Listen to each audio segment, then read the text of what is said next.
Tell me when you're ready. Listos, listos? See? Yeah? Yeah? Okay. Good morning. Buenos dias. I want to thank everyone for being here. I have with me John Marshall, the Assistant Chief of the Division of Law Enforcement here at the Department of Justice. I want to thank him and his team for the work that was done on the case that we're getting ready to announce. Let me actually begin by mentioning the people who have been important here at the Department of Justice in making sure that we could make today's announcement. I mentioned Assistant Chief Marsh, Luis Lopez, who is the Assistant Director, also within the Division of Law Enforcement, Troy Holmes, a Special Agent within the Division of Law Enforcement, Andy Alvarado, a Special Agent Supervisor. On our legal side, Amanda Plisner, who is the Deputy Attorney General and Statewide Human Trafficking Coordinator here at the Department of Justice. Diana Callahan, Deputy Attorney General. Nicholas Schultz, Deputy Attorney General. And Patricia Fusco, who is the Supervising Deputy Attorney General, all at the Department of Justice. I'd also like to give some special thanks as well. When we do these operations, we require the assistance of our partners, federal and local law enforcement authorities, to make this happen. You can't do this work by yourself. You need your partners, the brothers and sisters in law enforcement who make all of this work. And so I'd like to give a special shout out to the Department of Homeland Security Investigations personnel, to the Customs and Border, U.S. Customs and Border Protection Agency at the Department of Homeland Security, and the Police Department at the Los Angeles Airport for the work that they did to make today's announcement possible. On Monday night, my office arrested Nason Joaquín García. See his photograph there. And two of his co-defendants in a major sex trafficking and sex abuse case. Charges were filed against them on Tuesday. The charges include a series of 26 alleged felonies committed in Los Angeles County between 2015 through 2018. Joaquín García was arrested in Los Angeles following an investigation into those alleged crimes. The type of crimes that belong nowhere in our society, from human trafficking, production of child pornography, oral copulation, rape, statutory rape, child molestation, extortion, conspiracy, and more. These crimes are alleged to have been committed during the time that Joaquín García was leading as the so-called servant of God, as the disciple, as he is known within this religious organization called La Luz Del Mundo, an international religious organization that is headquartered in Mexico. His co-defendants acted in concert with him to accomplish the crimes alleged, and they were also members of this organization. The co-defendants' names in the complaint are Alondra Ocampo, Susana Medina, Oaxaca, and Acelia Rangel Melendez. Ocampo and Medina, Oaxaca were arrested on Monday, and an arrest warrant has been issued for Rangel Melendez, who is currently at large.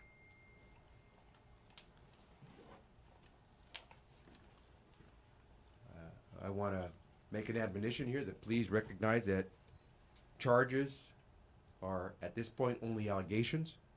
These defendants, these four defendants, are presumed innocent unless and until proven guilty. But make no mistake, we are going to act vigorously to prosecute these individuals and bring this case to a close. Why are we going to do that? Right now, California is the center of human trafficking. We have the highest number of human trafficking cases reported in the country. There were more than 1,300 cases reported here in California in 2017 alone. And we know that there are far more than those that are reported. And that's why this case is so important. Human trafficking is among the fastest growing crimes and criminal enterprises in the world, and it is estimated to bring in some $150 billion around the world every year. This is going on in our state much more than we can prosecute it. We need to make it a priority, and here at the California Department of Justice, we do. We helped bring down the world's largest online brothel, the former Backpage.com, and we convicted its CEO. I testified back in 2017 before the U.S. Senate to push for the passage of the federal Stop Enabling Sex Traffickers Act, which became law in 2018. We have fought to protect juveniles who are victims of trafficking, bringing 54 felony charges against alleged operators of a statewide sex trafficking ring in Tulare in 2017. And in 2018, we charged operators of an organization called Rainbow Bright in the Bay Area with 59 criminal counts for alleged human trafficking, among other violations. Human trafficking changes lives. It kills. It doesn't belong on this planet. We want to and we have to take it on wherever it is happening. How were we able to uncover these crimes that we're announcing today? We set up a website last year for clergy abuse. That website, which is oag.ca.gov/clergyabuse, is an important site. It's been used. I want to take a moment to talk about how important that website is in these types of cases. Because that website gives those who are survivors of abuse by members of the clergy or religious organizations a direct line to the California Department of Justice. And it gives them a way to submit those reports that they want to get to us confidentially and to law enforcement. This case, which goes far beyond an incident of abuse, came through us through a tip sent in to the clergy abuse website. As you can see, if you report it, we will act on it and we will follow through. And as you can see, this has become a case that goes far beyond one individual, one clergy member, one victim, someone who was the victim of some form of abuse. If you are a survivor of abuse in this particular case, or you have information about the misconduct of anyone involved in this case, we want to hear from you. We want you to report any incident that you're aware of. You deserve justice, and we want to help you pursue it. We are asking you to please come forward and share what you know. You can call us at 323-756-2100.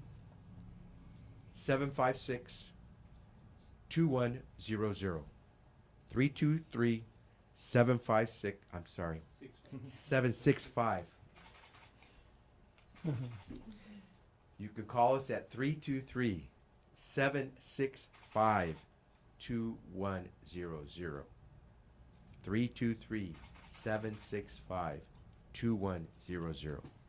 Or you can file your complaint online at oag.ca.gov/LLDM.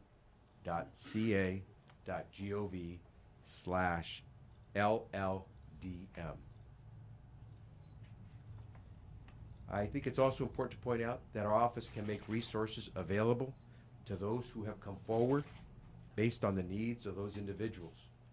We want you to know that we don't consider you defendants or perpetrators. We want you to know that we consider you victims if you've suffered some from this abuse or if you were caught in that cycle.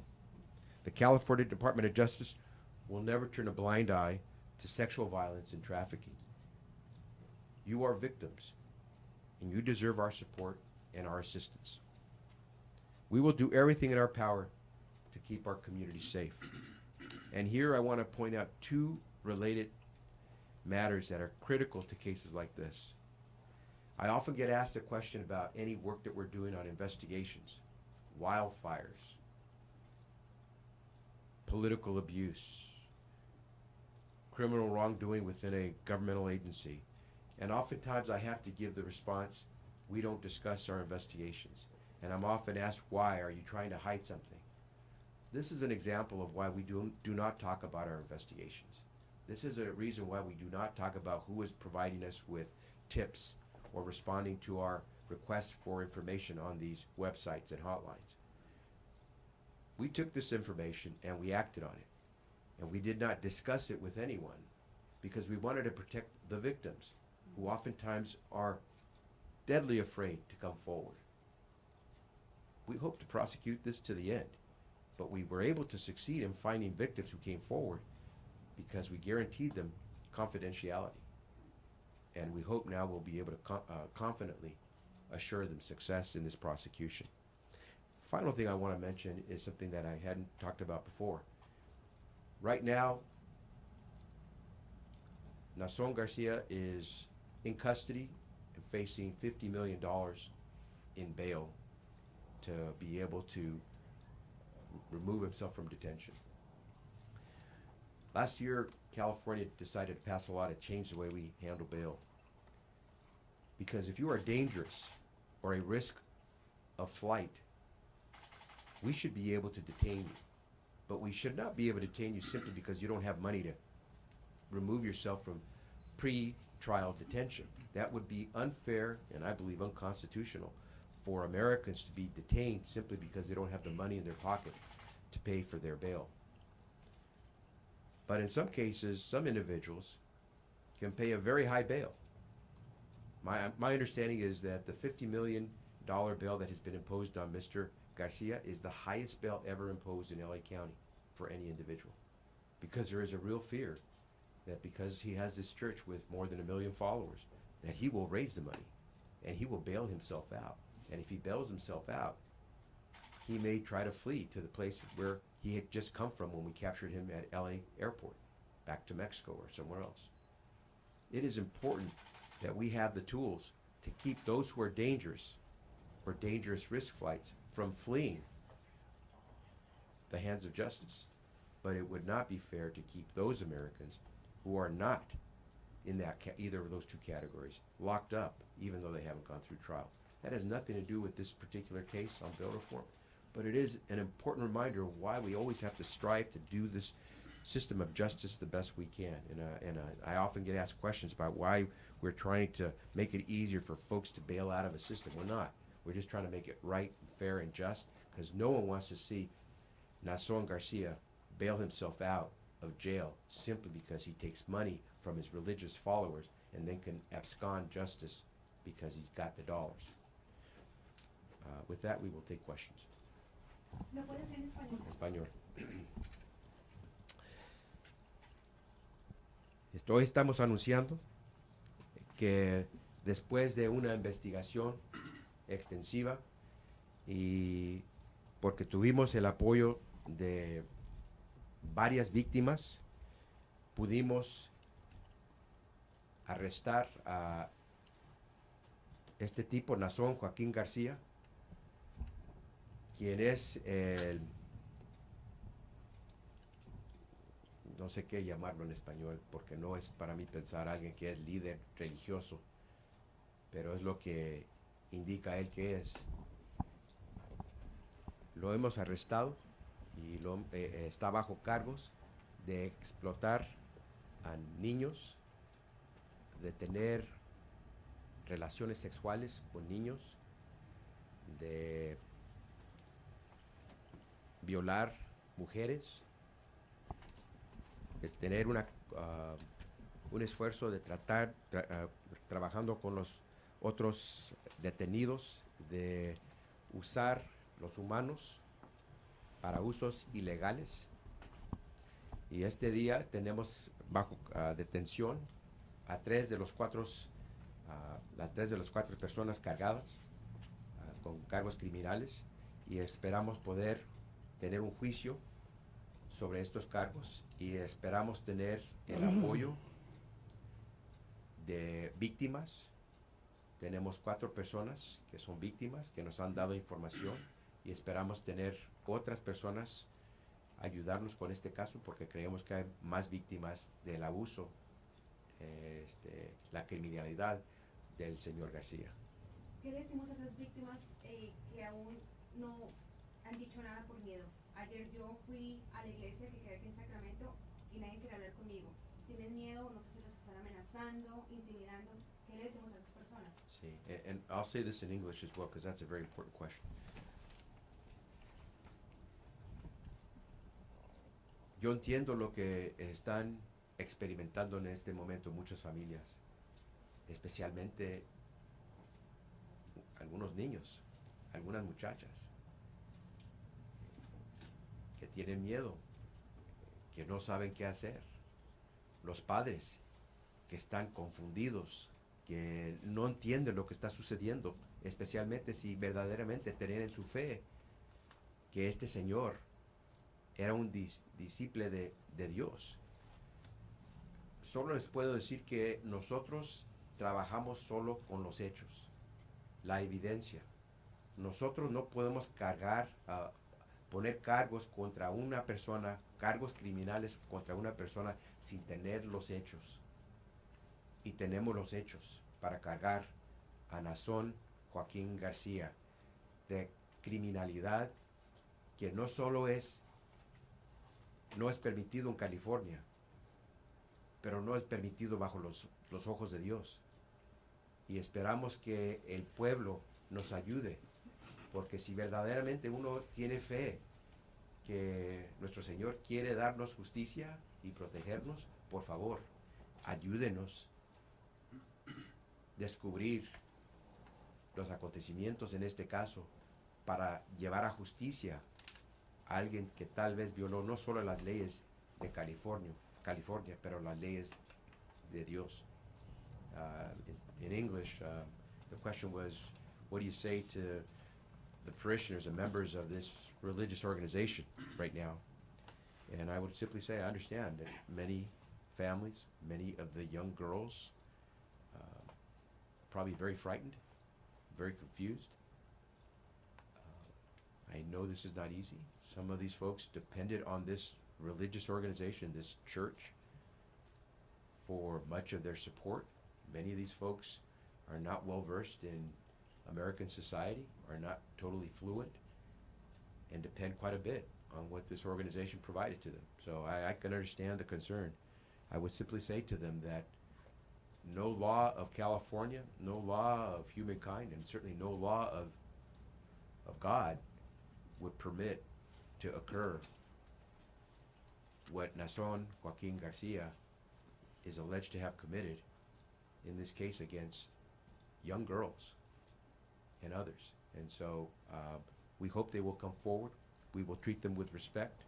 We will give them the confidentiality and the services that they require, and we'll do everything in our power to let them know that we want them to be able to have justice as we move forward in this case, and so that they can feel comfortable moving forward in their lives.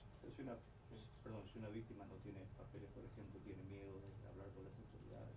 Aquí en California, si uno es víctima de un crimen, usted tiene el derecho de salir, hablar de su caso y saber que en California nosotros no somos los que vamos a tratar de hacer algo de deportar a una persona así.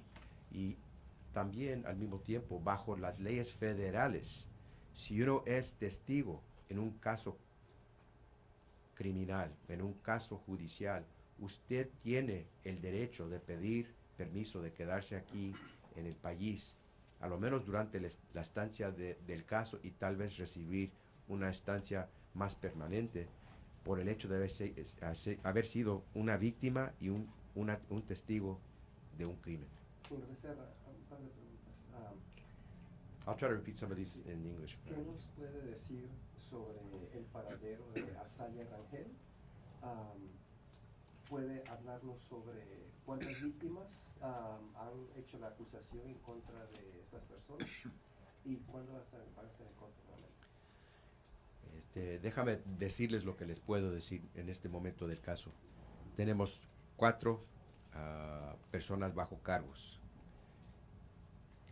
La investigación sigue adelante. Estamos colectando evidencia. En este momento, 3 de las personas bajo cargos están detenidos. Estamos buscando a Rangel Meléndez. Si alguien tiene información sobre dónde se puede encontrar la señorita Rangel Meléndez, por favor, les pedimos esa información. Y los cargos son similares, en muchos casos, de los cargos que hemos lanzado contra Nazón Joaquín García. ¿Y dónde creen que está? Eso no lo puedo decir. Y él fue arrestado en el aeropuerto, o sea, tiene visa para entrar a los Estados Unidos. y todo. Yes, he was arrested at the airport. Yo sé que lo dijiste en inglés, pero en español para nosotros, ¿cómo es que ustedes comenzaron la investigación? ¿En español? Sí, por favor. Esta investigación empezó porque lanzamos un sitio del internet, website, donde personas que tenían información sobre casos de abuso sexual contra personas en organizaciones religiosas, sacerdotes, etc., podían reportar estos incidentes con la confianza de saber que iba a ser información privada que se comunicaba. Y bajo esa website recibimos información que por medio de esta investigación pudimos determinar que era creíble, que había información, evidencia que podía comprobar la criminalidad de Nazón Joaquín García y varios miembros de su organización religiosa. Por medio de ese website hemos colectado información que ha brindado personas de California sobre casos de abuso. ¿Nos podría decir si García tiene residencia permanente en los Estados Unidos? ¿Es una visa lo que tiene él? ¿Cuál es su estado en cuestión?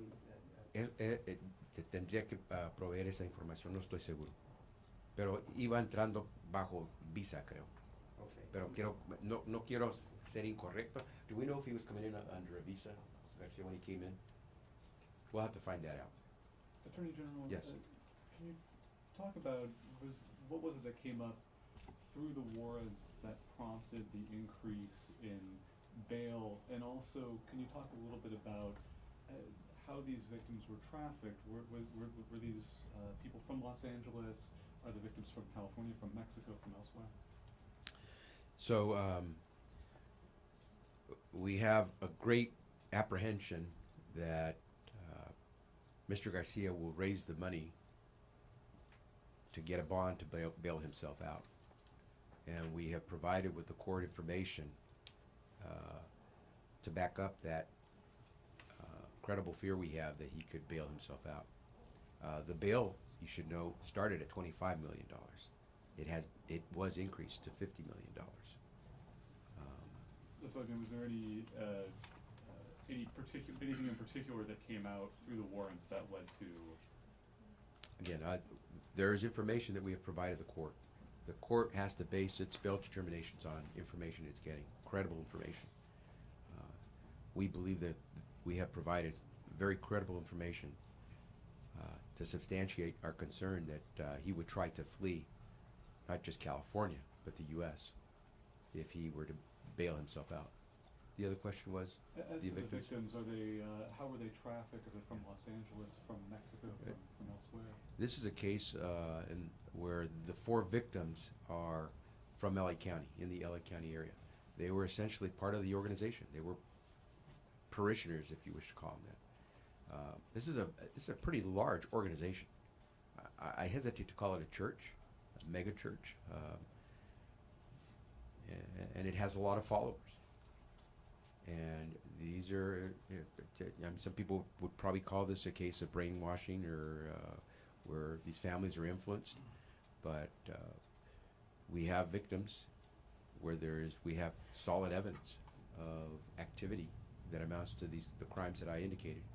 And we're hoping that others will come forward as well. And if I may, one more. The defense said yesterday that this is a case closer to what they would call statutory rape, that these were victims who were teens, he wasn't a stranger to them. What's your response to that? He's sick. I don't care what he calls it. He committed crimes. We're going to prove it. You don't do that to children. You don't do that to adults. You can't hide behind some religious veil. You can't act like this is something that people do all the time. Sick. Sí. Hasta ahorita se sabe cuántas víctimas hay y estas víctimas, bueno, vaya, básicamente lo que acaba de responder, de dónde son la mayoría de estas víctimas. Las víctimas que nos han ayudado a colectar evidencia vienen del condado de Los Ángeles, son miembros de la organización o son hijos de miembros de la organización. ¿Cuál fue la primera pregunta? ¿Se sabe hasta ahorita cuántas víctimas hay? Sí. ¿Quién sabe? ¿Quién sabe cuántas víctimas hay? Ojalá más gente, más familias, más víctimas deciden ponerse en contacto con nosotros. No sabemos, pero esperamos que cualquier persona que tiene información se pone en contacto con nosotros para poder avanzar este caso. Señor Becerra, usted señaló algo muy importante que me gustaría que lo mencionara también, sobre el hecho que él, siendo un líder religioso, aprovecha su puesto como líder religioso para aprovecharse de estas personas que son menores de edad. Y usted comentó al respecto. Por favor, nuevamente, si lo puede hacer en español sobre la actividad de ese señor bajo el velo de un líder religioso.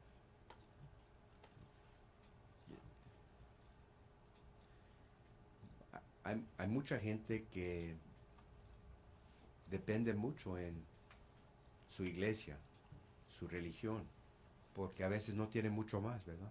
Trabajan bien duro, pero no son ricos, no son personas de influencia y buscan salvación, ayuda de lo que no se puede ver, de Dios, de ese poder espiritual. Cuando hay alguien que abusa de esa fe, de esa devoción,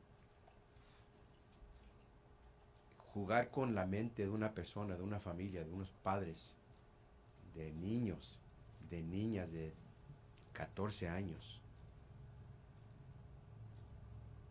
Eso para mí, ese no es un líder religioso, es una persona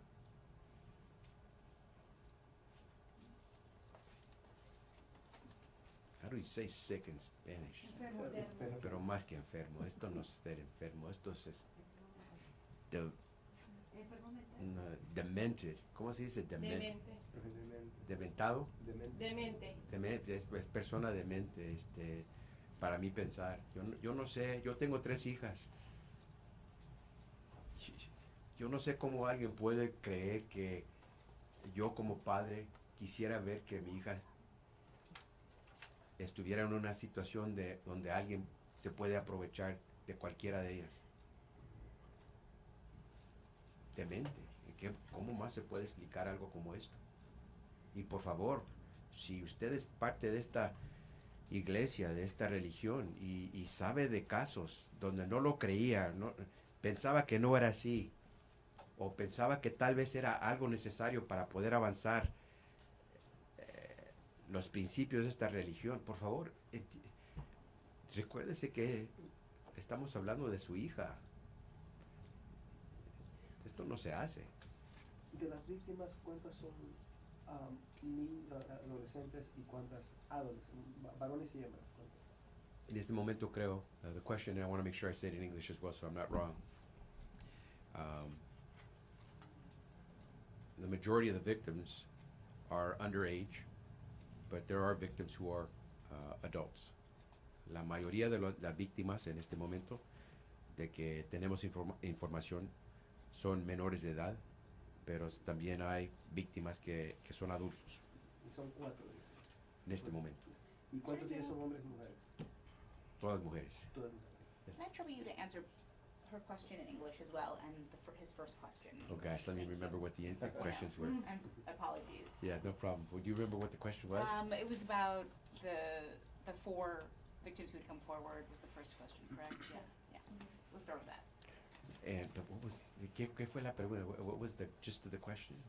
Pues básicamente sobre lo de las víctimas, hasta ahorita cuántas han venido a hacer acto de presencia, ¿no? Y denunciar esto, y si se sabe, por ejemplo, dónde también van a estar las cabecillas, van a ser, ¿cómo se les dice?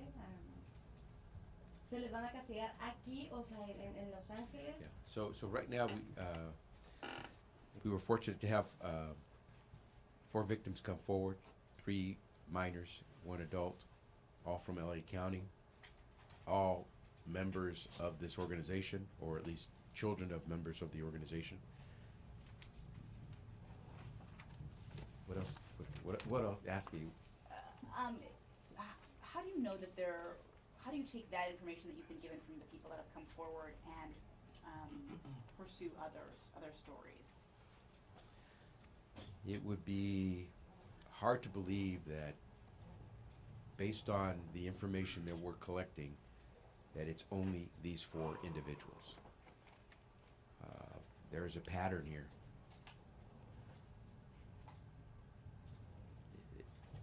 As I said, it's sick, and it's hard to believe it was just these 4. Did I understand correctly, though, that it's unclear how many victims there may be? You probably, maybe we don't understand how tough it is to come forward in a case like this if you're a victim, especially if you're a young girl and you're not on your own. You don't call the shots. You don't get to decide where you go once you come out and identify the stuff. It's we're hoping folks will come forward, and we work this case as confidentially as we could, so we would give victims a chance to believe that they could come forward. But here's the difficult part about this. This is just one case. We know this is going on. I wish California would focus more on human trafficking, whether it's sex or labor trafficking.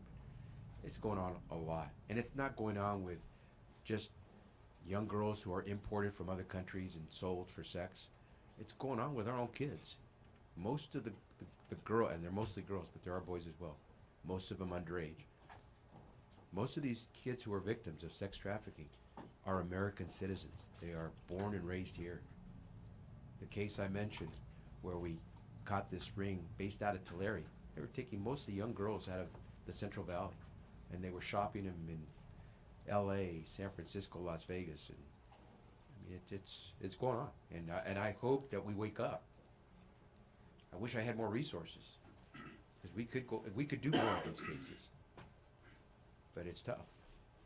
Is all the people that are in custody right now, the bail for each one of them is $50 million, No. or just for No. Joaquin?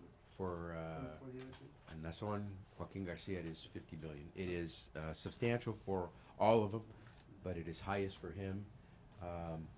Alondra Ocampo has a high bail number. I forget the number. How much? 25 million. Okay. And I believe Medina, Oaxaca is about 5 million. Okay, and they'll be in court on Monday again in Los Angeles. We're hoping to arraign them on Monday. Okay, thank you all very much. Again, any help that you can provide, please, any tips. We're searching for those tips. Thank you all very much. Muchas gracias.